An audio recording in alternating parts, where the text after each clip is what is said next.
Olá a todas e a todos. Meu nome é Carolina Claro, sou consultora do Ministério da Justiça, professora de Direito Internacional e gostaria de falar com vocês um pouco a respeito do direito da política migratória brasileira. Bom, em primeiro lugar, o que são migrações? Migrações são movimentos de pessoas em determinado espaço geográfico.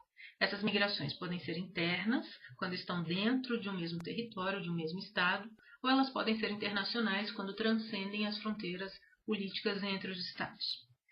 As preocupações são as mesmas. A importância dos migrantes internos e internacional é a mesma, mas as dificuldades podem ser bastante diferentes, principalmente no caso das migrações internacionais, por motivos relacionados à língua, cultura, à adaptação, à sociedade receptora, ao acesso ao mercado de trabalho, ao acesso a serviços públicos, entre outros.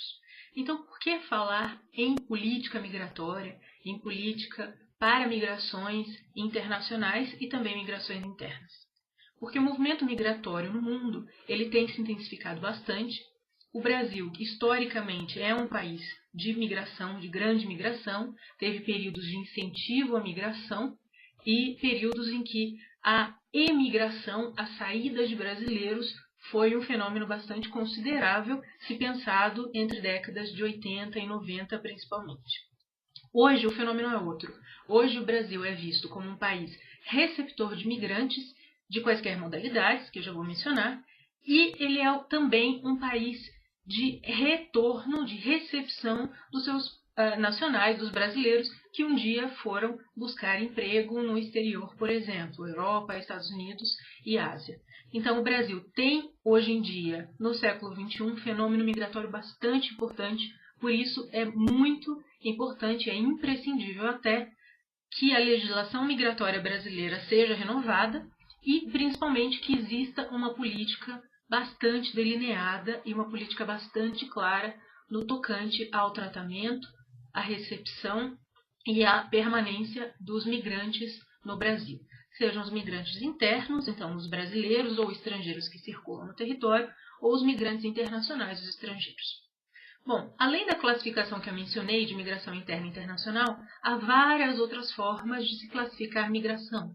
Por exemplo, no tempo em que a migração pode ser permanente ou temporária. Enfim, há outras formas de se classificar os movimentos migratórios pelo seu tipo, por exemplo, ou pela forma, pelo motivo pelo qual as pessoas migram. Eu não vou entrar em detalhes teóricos com vocês com relação a essas classificações. Mas o que eu quero dizer é que, no âmbito das migrações internacionais, é importante nós termos em consideração alguns grupos específicos de pessoas. Um grupo deles, por exemplo, que é um grupo bastante vulnerável, são os refugiados. Mas o que são os refugiados? Refugiados são pessoas que buscam proteção, buscam acolhida fora do seu país de origem, do seu país de nacionalidade ou país de residência. Então, não importa se o refugiado é nacional do país de onde ele saiu ou se ele é nacional de um terceiro país. Mas o que importa é que o direito internacional tem uma convenção extremamente importante, que é a Convenção da ONU para a Proteção dos Refugiados, Convenção da ONU sobre o Estatuto dos Refugiados de 1951, que foi modificada pelo protocolo a essa convenção em 1967. Mas o que significam essas convenções, esse protocolo? Significa que a proteção dos refugiados, os países que assinaram, que ratificaram, que internalizaram o tratado internacional, ela deve estar conforme à legislação internacional, a esse tratado, a esse protocolo. Os países podem sim ter legislações internas mais benéficas aos refugiados, como no caso do Brasil. O Brasil não só ratificou a Convenção da ONU sobre o Estatuto dos Refugiados de 1951 e o protocolo a essa convenção em 1967, mas também ele faz parte de alguns instrumentos regionais, entre eles a Declaração de Cartagena de 1984, que ampliou a definição de refugiado da Convenção de 51 e do protocolo de 67. Nesse sentido, o Brasil, no artigo 1º da Lei 9474 de 97, ampliou a definição de refugiado para pessoas que têm um fundado temor de perseguição pelos motivos expostos na Convenção, são 5, e também para outras causas que podem vir a ser consideradas refúgio, especialmente em situações de crises humanitárias.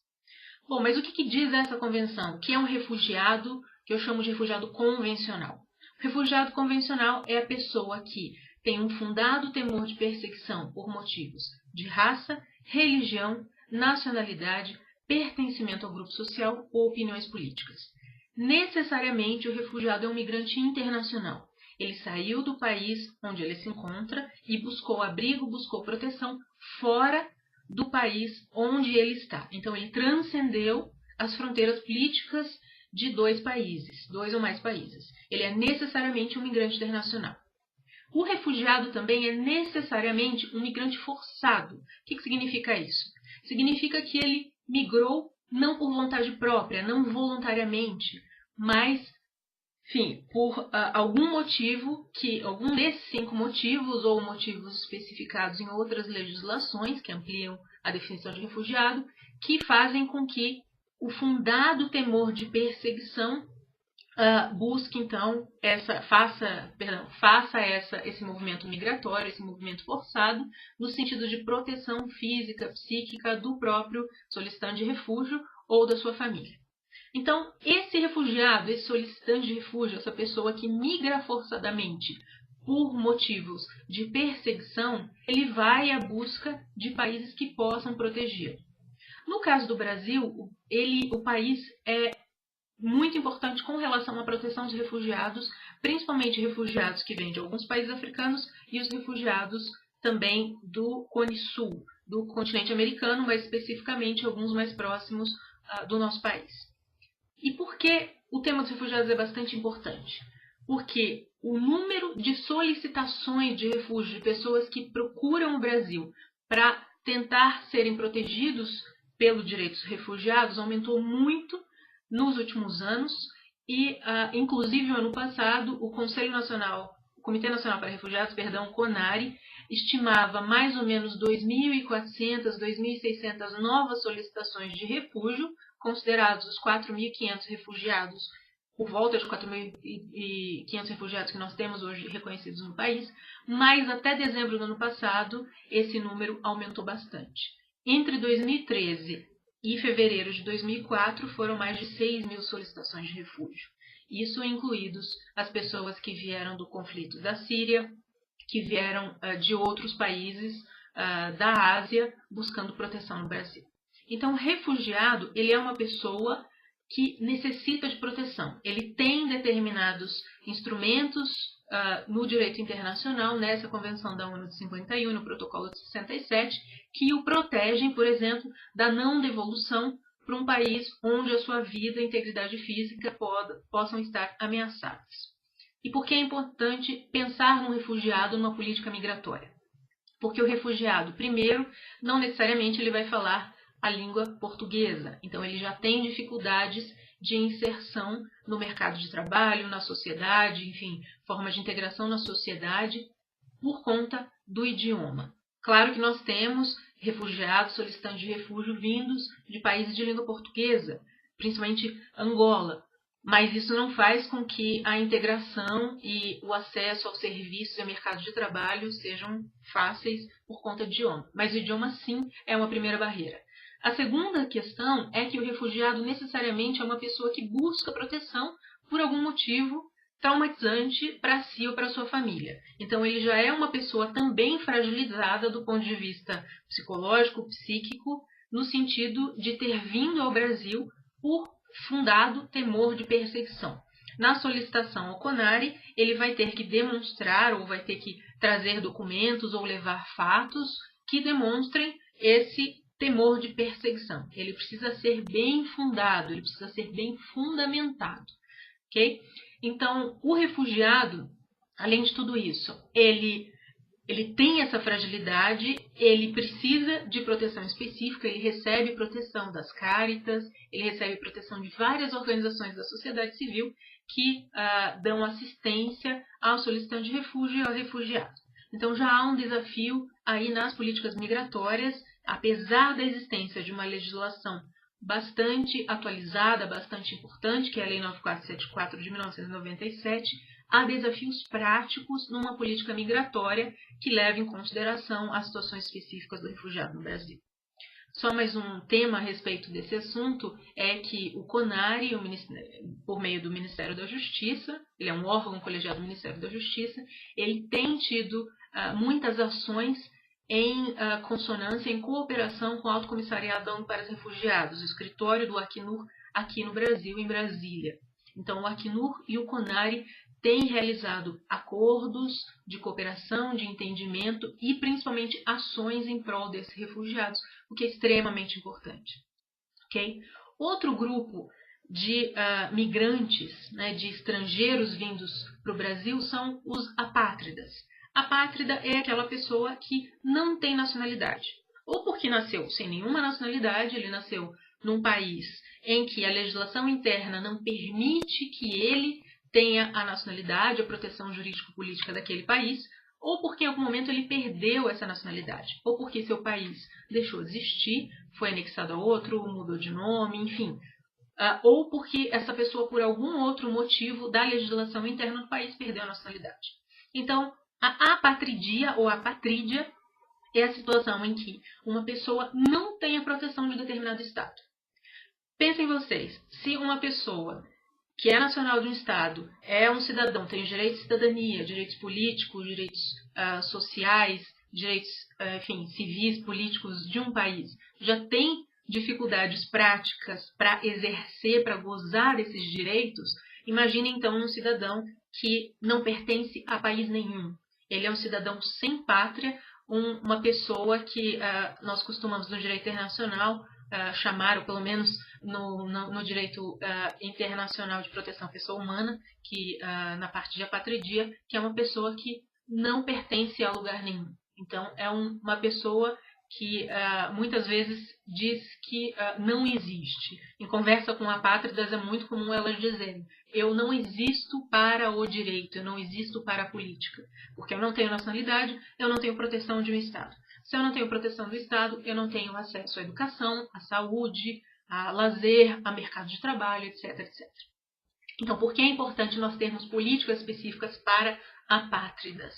Porque, no primeiro momento, essa pessoa pode não ter documento nenhum, de Estado nenhum, que o reconheceu como apátrida, que o reconheceu como não nacional de Estado algum, com base na Convenção da ONU sobre o Estatuto dos Apátridas de 1954, e mesmo que essa pessoa venha documentada, venha com passaporte específico que denote a condição de apátrida, ela pode, da mesma forma que um refugiado, que um outro estrangeiro, que não em situação de refúgio, ter as mesmas dificuldades de acesso ao mercado de trabalho, de questões, enfim, linguísticas, de adaptação à sociedade, acesso a serviços públicos, entre outros.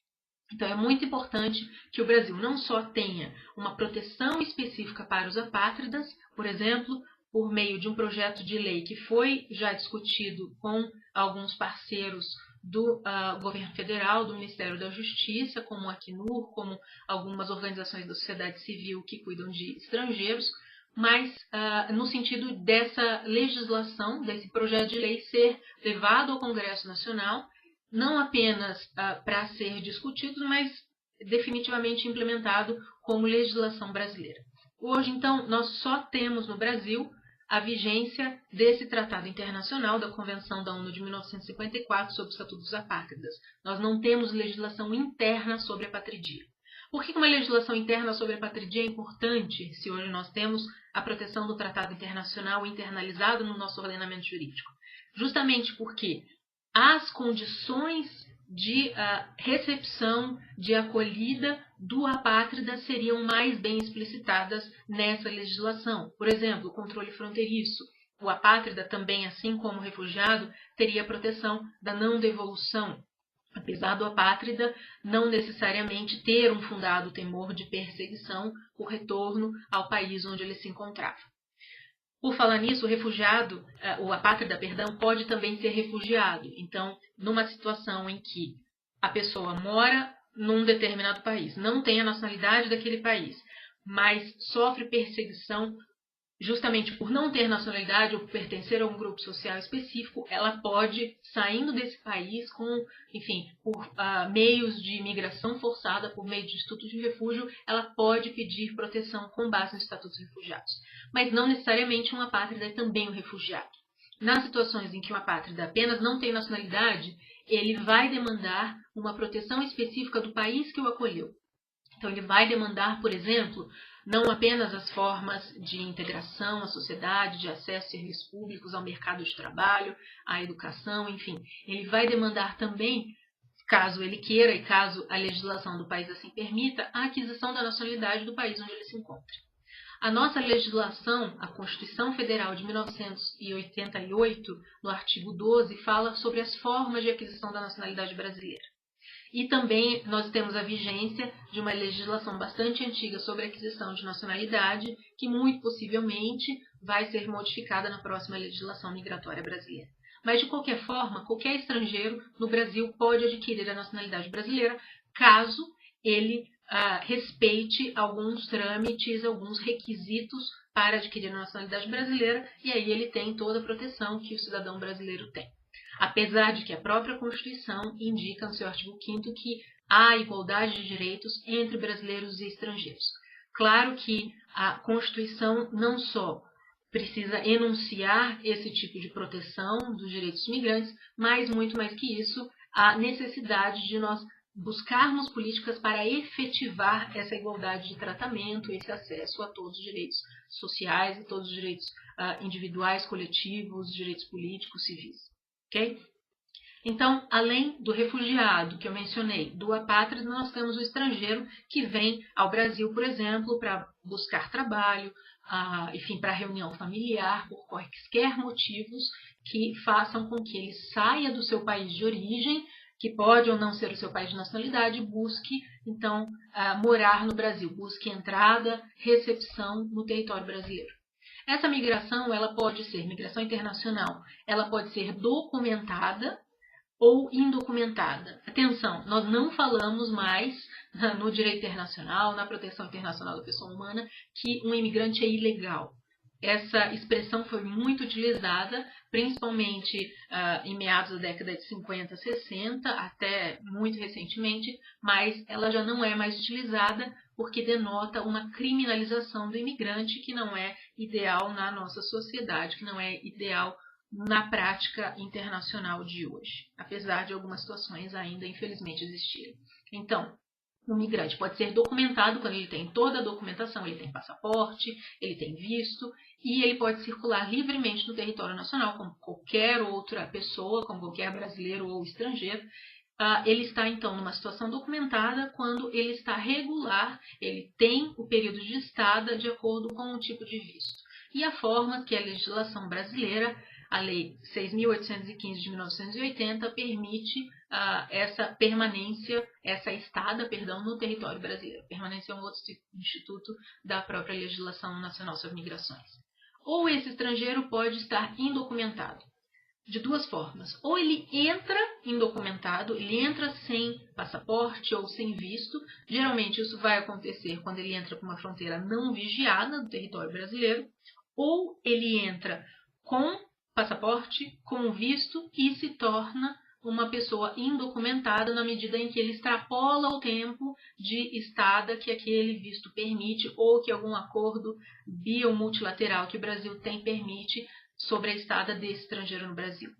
Quando ele está em situação indocumentada, ele está sujeito, então, a medidas compulsórias de sua retirada no território nacional. A deportação, que é retirada quando essa pessoa está em situação irregular, indocumentada.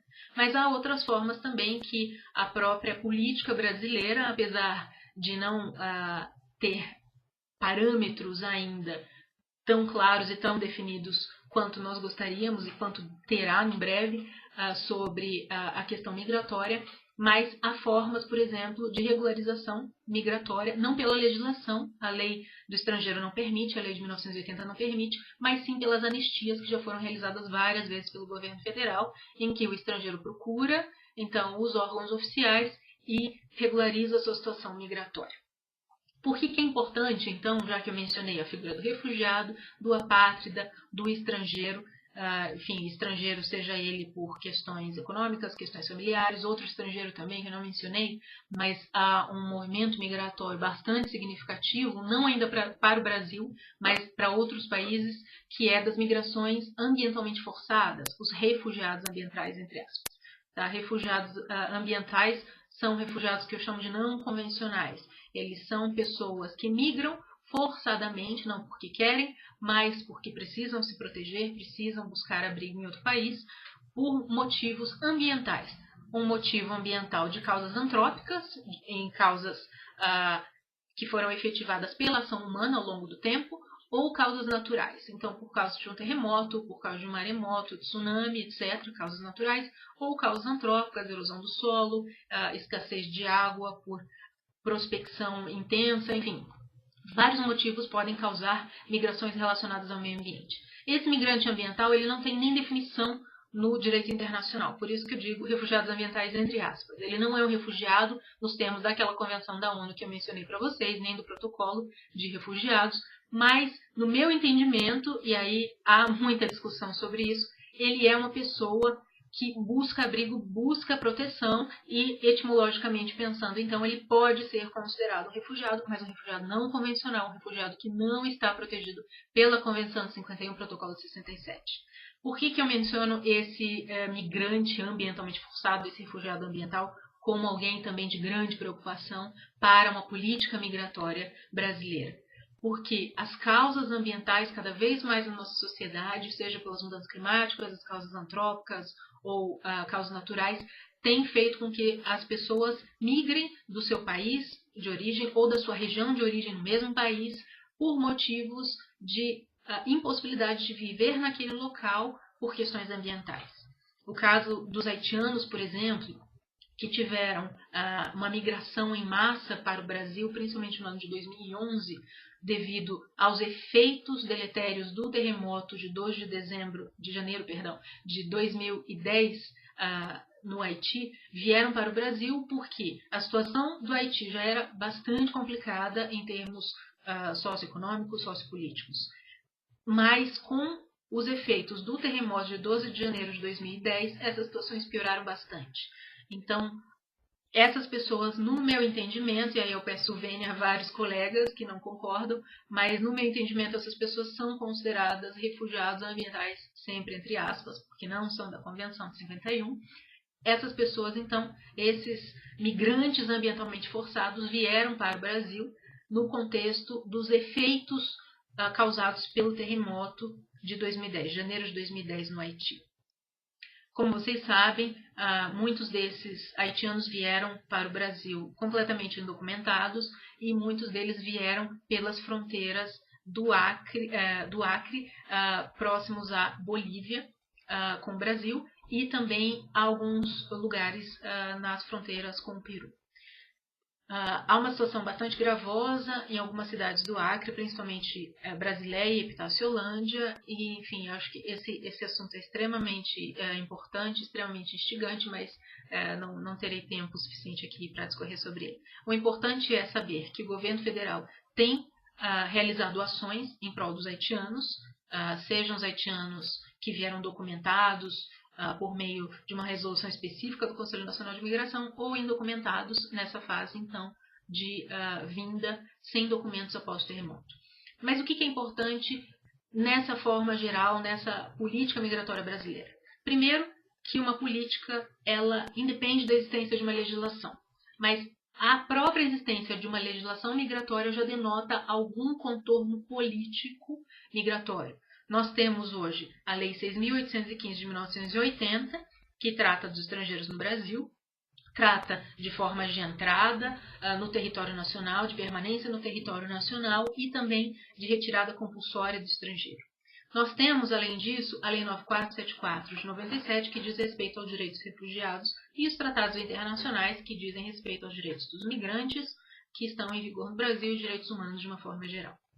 Mas nós não temos uma política definida no sentido, primeiro, de diretrizes políticas para os migrantes. Nós temos ações extremamente importantes, sim, que o governo tem tomado em causas emergenciais e em situações específicas, por exemplo, para tirar de situações análogas à escravidão estrangeiros que estão em cidades brasileiras, por exemplo, bolivianos em São Paulo, por exemplo, mais recentemente, os bengaleses que vêm para o Brasil para o abate halal e são tratados de formas análogas à escravidão por vários frigoríficos, infelizmente, no país.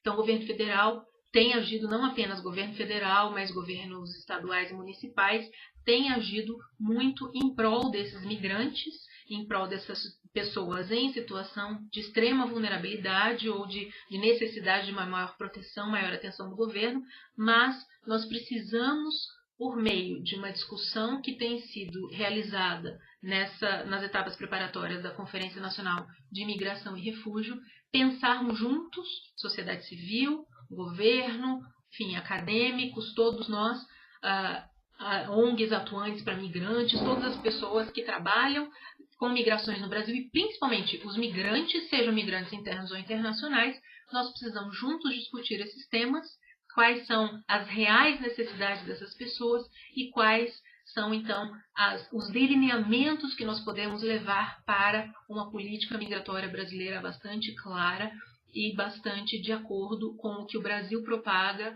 dentro do país e nos foros internacionais que participa, que é a promoção dos direitos dos migrantes. Então, essa política, ela, independentemente de legislação, ela precisa ser bastante delineada e há um esforço muito grande do governo federal nesse sentido, principalmente agora com a organização da primeira Comigrar, que terá lugar na cidade de São Paulo de 30 de maio a 1º de junho, e também pelos esforços de nova legislação migratória brasileira. Existe no Congresso Nacional um projeto de lei de 2009, o 5655, projeto de lei 5655 de 2009, que tenta trazer novos contornos de uma política migratória brasileira. Mas, apesar desse projeto ser bastante importante e bastante diferente em alguns aspectos da legislação de 1980, o Ministério da Justiça, por meio do Departamento de Estrangeiros, convocou uma comissão de especialistas para tratar de uma renovação, de uma adaptação desse próprio projeto de lei 5655. Então, se espera que muito em breve, ainda neste ano de 2014, essa comissão de especialistas, que tem elaborado bastantes estudos, discussões também com a sociedade civil, setores do governo, que essa comissão leve ao Ministério da Justiça, que por sua vez leve ao Congresso Nacional um projeto de lei muito mais atualizado para as questões migratórias no Brasil. E, enfim, gostaria de enfatizar que é extremamente importante nós pensarmos uma legislação migratória mais inclusiva, mais protetiva dos migrantes, sejam migrantes internos ou internacionais, e também numa política com contornos de direitos dos migrantes, como tem sido propagado, então, pelo governo federal, pelo Brasil nos foros internacionais. Bom, é isso. Espero ter ajudado um pouco nas discussões e gostaria de agradecer a atenção de vocês. Obrigada.